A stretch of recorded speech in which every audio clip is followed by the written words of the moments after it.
All praise to the Most High, man. Shalom to all the brothers enduring in this truth, um, pushing this word, studying, man, everything, man. Pushing, bringing the kingdom forth with your good words, man. Shalom to you. All praises to the Father. Hey, man, we in them days. It's getting crazy out here. I better pay attention, but look, how I said, I say this to all men: watch, better watch, man. But not today. Say that for that's an upcoming lesson, man. But today I want to get into treasures in heaven, right? Storing your treasures in heaven. Storing your treasures in heaven.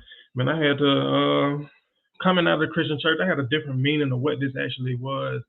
My first understanding was that this is actual coin and material. This is substance. This is gold and silver that I have a bank account in heaven and I have the punch code to it and the lock and the key, and it's going to be given to me, and I'm going to open the vault and it's going to be treasures, and I'm going to be walking down the golden city skipping and throwing dollar bills. Nah, this it's something different, man. When I get into the scripture, and our praises to Yahweh Bashim Yahweh Shai for my lovely wife, because she gave me the idea of this lesson. A lot of my studying comes from her questions and questions of other brothers, but treasures in heaven, it's not that, man. It's something completely different. It's crazy how you can go to the scriptures and then you can read something 1 year or something 1 month, 1 week, you revisit after an advancement of other scriptures, and you come to another understanding. Not saying that your understanding is completely different, but components change, and it leads you to a much clearer view, right? So, man, let's get into it. Check it. This is let's start off in Matthew. That's what I want to get into. No, that is not it. Boy, get out of there. Hold on. Man, bear with me.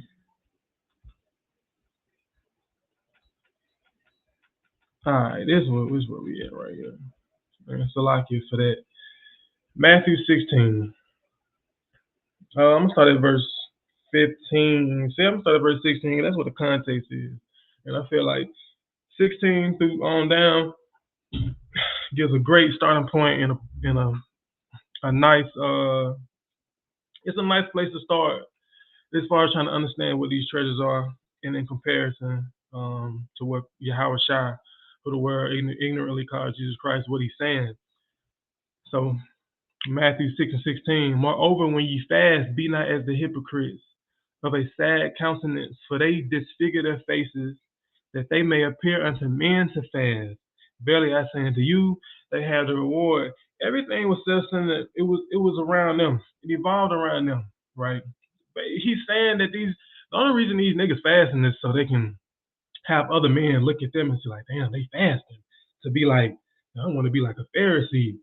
Man, I seen that brother in the marketplace.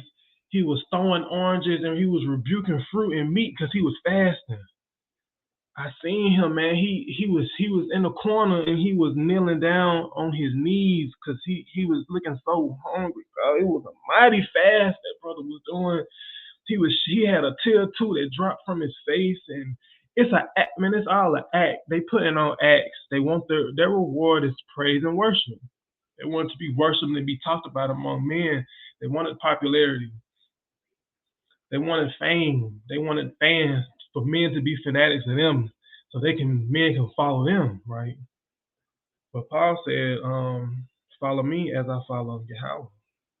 Follow me as I follow the Most High. Follow me as I follow Christ."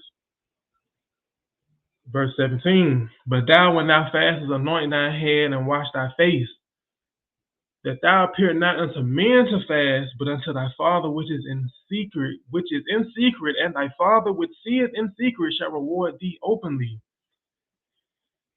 You did your acts in the open, you got rewarded in the open.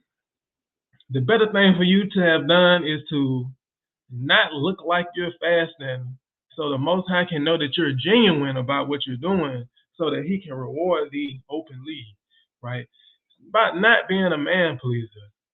You don't care about any of that stuff because what you want to do is you want to please the Most High.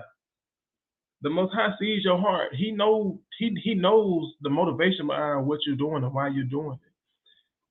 He know that you're appeased and you like men looking at you, and you like for the crowd to look at you, and you like to. Well, we got a lot of that in Israel, man. Pay attention. And this is the point of what he's saying, Matthew 6:19. Lay not up for yourselves treasures upon earth, where moth and rust doth corrupt, and where thieves break through and steal. Right. I'm gonna look into that word treasure. Because like I said, I thought it was monetary value of coin. This is G23 and 44. It's the Greek word thesaurus. Thesaurus. It says the place in which good and precious things are collected and laid up. It's a place. It's not actual coin or substance. It's a place, a casket, a coffer, or other receptacle in which valuables are kept, a treasury, a storehouse.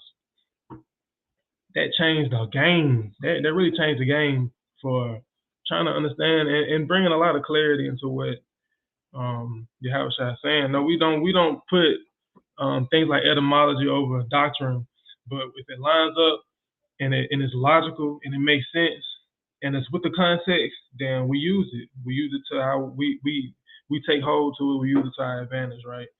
But he say, lay not up for yourself treasures upon earth, where moth and rust doth corrupt it, right? And where thieves break through and steal. And that's what these Pharisees were doing. They were laying their treasures in earth. They were keeping their treasures amongst men. Their storehouse, what they were collecting the worship and the praise, and they were storing it in their mind.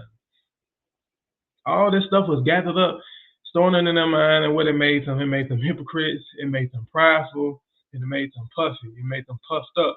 That's why they was walking around hating on Christ. That's why they were walking around blind, and not only them, but everybody else that followed suit in that way had that type of spirit on them. 6:20, Matthew 6:20.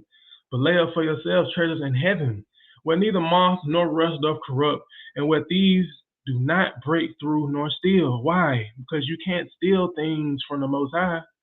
If you collected things, you didn't collect praise and you didn't collect worship for other man to be seen in front of man, but you did your thing. You did things in privacy. The Most High sees it. He makes note of it. Why? So he can bless you later. That he can reward you out in the open. A man can't corrupt that blessing. A man can't corrupt that blessing. A thief can't steal that blessing. The moths cannot destroy that blessing. Nothing can destroy that. But when you laying up your treasures, when you collecting things from men, and you storing up things on the earth, it's subject to corruption. The earth works around a whole system that the Most High put in place. Men are subject to emotions, and spirits, right? If I saw a man doing what the Pharisees were doing, I could be able to tell, man, this nigga's doing this because he wanna look like something. It's some women over there, you know what I'm saying? It's everybody got that one homeboy that when the females come around, he turned into a jokester. He started joking on you. I say, I don't think you're doing it for the right reasons. Somebody else might be hating on you, right? Because you doing your stuff in front of men, or you doing your arms to be seen in front of men. Oh, he's a lick. He got it. Look, this brother just went up to the homeless shelter and dropped turkeys on all the homeless, and he recorded and put it on Instagram. He's a lick. We're gonna go get him.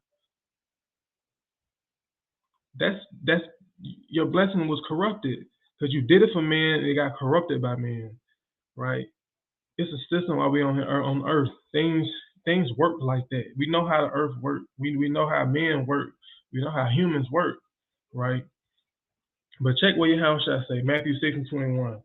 For where your treasure is, there will your heart be also. For where your treasure is, there will your heart be also.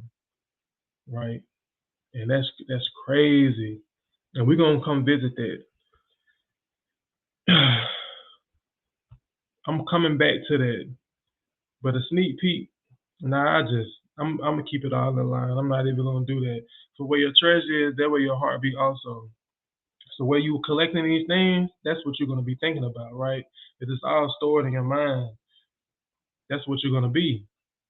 Just like the scripture says, it says, "For as a man thinketh in his heart, so is he." Right? If your treasure, you like, you adore the praise of men, that's where your heart. That's what you're gonna be after. If you love the material things and you like them cars and you like going to go buy a new car every other year and uh, you like you just upgraded your house and you like to flex, that's what you're gonna be after, right? But this stuff is in vanity. This is Ecclesiastes chapter 2 and verse 18. Yea, I hated all my labor which I had taken under the sun, because I should leave it unto the man that shall be after me. Right? You know, Solomon gets into the rant where he talks about this is vanity, that's vanity. Brother, you and your wife is vanity. Going and having fun, that's vanity and vexation of spirit. You laid up and you're booed up and you're rubbing feet, that's vanity and vexation of spirit. You're going to work, that's vanity and vexation of spirit. You know, Solomon went in, but what he's saying is, when he sat back and thought about all the stuff that he did and the labor and all the stuff that he put into his work, the building of his foundation, he like, damn, I gotta die and I gotta leave this to somebody else. I can't, like, most of us, we finally get it figured out in our late 30s, like, mid 30s, late 30s. By that time, you're like, damn, it's most high willing. I can live to see 85 or 90. And even when you get into that age, you ain't out here doing the same stuff that you was doing when you was in your 30s and your 20s, 40s. You know what I'm saying? Time is of the essence, and we only got so much of it. And this is another reason, verse 19. And who knoweth whether he shall be a wise man or a fool? Who knoweth that the person that I'm leaving this inheritance to is going to be a wise man or a fool? I can raise up my child in a way, but sometimes they go off. And maybe when I'm dead and gone, this child that I raised up might not be the child that I raised him to be. He might be he might be a foolish man, right? Yes shall he have rule over all my labor, wherein I have labored, and wherein have I showed myself wise under the sun. This is also vanity. He gonna have rule over all the inheritance, the foundation I laid, the businesses that I set up. And if he's a fool, he gonna bring it down to the ground, and it's gonna be over with. That's corruption. That's things on earth being corrupted, right? But with the Most High in heaven, it's not like that. We know He has He has authorship over everything, copyright. He's the director, the playwright. He does the makeup. He's over all of that. The plot twist is him, right? There's no escape. There's no corruption. If he says it'll happen, and then so be it. But I just wanted to go in. I went there because I wanted to go into the corruption, the rust, the things that happen while we seek to build up so much on this earth. There it is subject to the things of the earth, right? This is Mark chapter 10 and verse 21. Now, talking about storing up treasures in heaven as well, man. This is the young man coming to Yahushua, and he's asking him, what things shall he do to get the kingdom of heaven, right? Then verse 21, then Yahushua beholding him, loved him, and saith unto him, one thing thou lackest, because he told him, verse 19, that he has done, I kept the commandments, man, stop playing, Yahushua, I already know me, come on now. But he said, one thing thou lackest, if you will be perfect, he said, go thy way, sell whatsoever thou hast, and give to the poor, and thou shalt have treasure in heaven. And come take up the cross and follow me, right? These are the things, this is what you lack. This is what's keeping you from being complete, from being whole, from being perfect. He said, you do this, you'll store up treasures in heaven. You'll store up treasures in heaven. Come take up your cross and follow me. Said you'll be storing your treasures in heaven because you're giving your alms, right? By you giving your alms, you create a memorial. And the Most High, He'll bring it to remembrance in the day of your affliction and your trouble. Whatever that you may have prayed for, something that you asked for the Most High. Well, what has He done for me? I believe it's in Isaiah where He said, "If you turn to me, I turn to you." Are you doing for me? I do for you. Because why? Proverbs says that when you lend to the poor, when you give to the poor, you lend unto the Most High. Proverbs 19:17. He that hath pity upon the poor lendeth unto the Lord, and that which he hath given will he pay him again. Right? You don't know if you lend unto the poor, the Most High said He's gonna give it back to you. It may not be right then and there, but the Most High is not slack. He's gonna for surely repay you, give you the things that you have given out. Right? That's part of your reward. Man, look, the greatest of the rewards is to be clothed in that white, sitting next to Yahweh Shai, right? Getting palms put on you and a crown on your head, giving rulership and dominion over the nations with a rod of iron. But you don't get that until you think on heavenly things, right?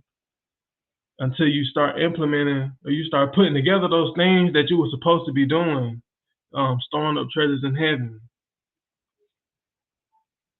And you're giving your alms as part of you storing up your treasures in heaven. Right, this is Leviticus 23 and 22. 22. What is it? 22. Right, this is something. And when you reap the harvest of your land, thou shalt not make clean riddance of the corners of thy field. When thou reapest, neither shalt thou gather any gleaning of thy harvest. Thou shalt leave them unto the poor and to the stranger. I am the Lord your God. Things were put in place and established for us to always have a heart toward the poor, toward the less fortunate, the widow, and the fatherless, right? Your tithes every so many years, I think it's like every 3 years, you were supposed to hang up the tithe on the outside of your gate of your lot and your property. That was for the Levites in your gate. That was for the fatherless, for the widow, for the poor, your people in poverty, right? This is something that you were supposed to be doing, something that's written in the law. Lending to the Most High. All right, this is Deuteronomy. What is this? Salaki. Deuteronomy 15. I'm gonna start at verse 10. Thou shalt surely give him in thine heart. No, let me go to verse 9. Beware that there be not a thought in thy wicked heart. You know what it said? Where your treasures are, that's where your heart will be also. You know what I'm saying? Some of us greedy, and we don't want to give nothing out. Because we feel like we ain't got nothing anyway. But when Yahweh was at the treasury and he saw the woman casting, he saw some rich people come through and they gave a lot.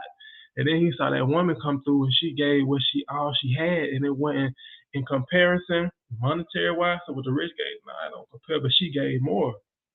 Because she gave all she had. Some of us come with the spirit of, man, I ain't got nothing, so I ain't giving nothing. Where your treasures are in greed. Your treasures are in holding things for yourself. That's where your heart gonna be. It's gonna be about you. When it's not supposed to be about you, because it's not always about you. He says, beware that there be not a thought in thy wicked heart, saying the 7th year, the year of release is at hand, and thine eye be evil against thy poor brother, and thou givest him not, and he cries to the Lord against thee, and it be sin unto thee. Thou shalt surely give him, and thine heart shall not be grieved when thou givest unto him. A lot of us, we be giving our alms, and we be like, damn, man, it's hurting me to get his 20 to this brother. I know he ain't gonna go use. I know the brother not gonna go and buy no dope. I know he ain't finna go get liquor up. The brother really just need to pay a bill, but you come up with these excuses for every reason why you don't want to give the brother what he needs. Man, that's a wicked heart because you thinking about you yourself and you're not taking on the burdens. Look, man, your mind's supposed to be on things in heaven, heavenly things, right? Everything that came out of Christ's mouth was heavenly things, right? He said you're supposed to bear one another's burdens. That was bearing one another's burdens. Well, let me finish this verse out. It says, I start verse 10 again. Thou shalt surely give him, and thine heart shall not be grieved when thou givest unto him, because that for this thing the Lord thy God shall bless thee in all thy works, and in all that thou puttest thine hand to. Why? Because you lend it unto him. When you pity the poor, you lend unto the Most High. And that memorial gonna come back around, and he gonna remember, and he gonna bless you. And that blessing cannot be corrupted. Man can't take that away. Man, come on, man. It's Colossians chapter 3 and verse 1. If ye then be risen with Christ, seek those things which are above, where Christ sitteth on the right hand of God. Set your affection on things above, not on things of the earth, right? It's easy. I get it, man. We all been a part of the world. We've all we know we know what it feels like to be popular or to want to obtain popularity or to want a following or to have men follow after you or someone to think of you in such a light that the things that you do, from the clothes that you buy, the way that you talk, the foods that you eat, everything about you in your heart is toward that goal, right? But the goal was supposed to be the kingdom of heaven, right? Seek after the kingdom of heaven, and all things will be given to you, right? Seek on those things which are above, and not things on the earth.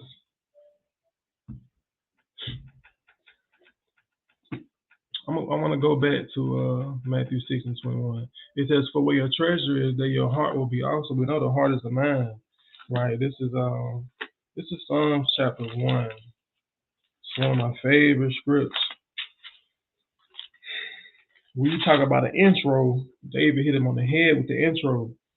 Psalms 1:1. Blessed is the man that walketh not in the counsel of the ungodly, nor standeth in the way of sinners, nor sitteth in the seat of the scornful. But his delight is in the law of the Lord, and in his law doth he meditate day and night. That's your treasure. Your treasure is in the law of the Lord. And that's what you're supposed to be thinking on, deep thought, at the edge of your bed with all the lights off at night before you go to sleep. You know, how you could have had a better day. How tomorrow you're gonna fix the things that you had that you might have messed up the day before. You're supposed to meditate on the law day and night. Matthew 6 and 21, for where your treasure is, there will your heart be also. Is the law a light to you? Is the law a jewel? Is the Most High God and his ways a jewel to you? Are they like precious stones or rubies? Are they like a knot full of 100s, full of hundreds? Can't put it in a rubber band. It's supposed to be more precious to you than that. It's supposed to be more precious than you than an Escalade on sixes with the paint still dripping, riding around the softball game with everybody out, and they're like, "Ooh!" It's supposed to be more precious than that. You're supposed to be thinking on your heart is supposed to be on those things which are set above, because all this is you're bringing forth the kingdom, right? I like to say, I know earlier in the video I said that ain't no code and no combination with a vault with gold in it for you. Those are not the treasures that we're talking about, right? The treasures were were a place where people sought after their own appetite for their lust, or they sought after things that appealed them, and they stored them there. right? But when you have your mind set on things on high and you are light to the world, by doing so, you bring forth the kingdom of heaven. Because who knows who you would awaken? There might be somebody up that number that we long for, the number that needs to be filled, right? You're bringing forth the kingdom of God.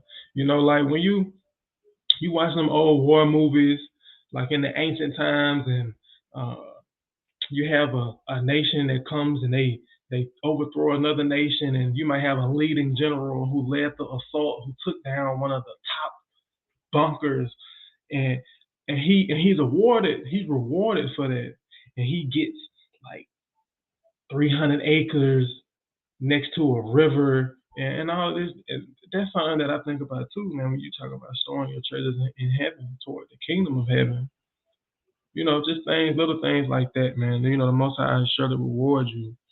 Um, you know, but all our labors are the same. The reward is the same. The reward is everlasting life, right? But storing your treasures in heaven, keeping your mind on things, on heavenly things. Yeah, that's the way to go. Because when you do that and it's in your mind and you meditating on it day and night, you'll always think about what you're doing and the reason that you're doing it for. You'll be genuine in your going about in your day to day, in your daily routine.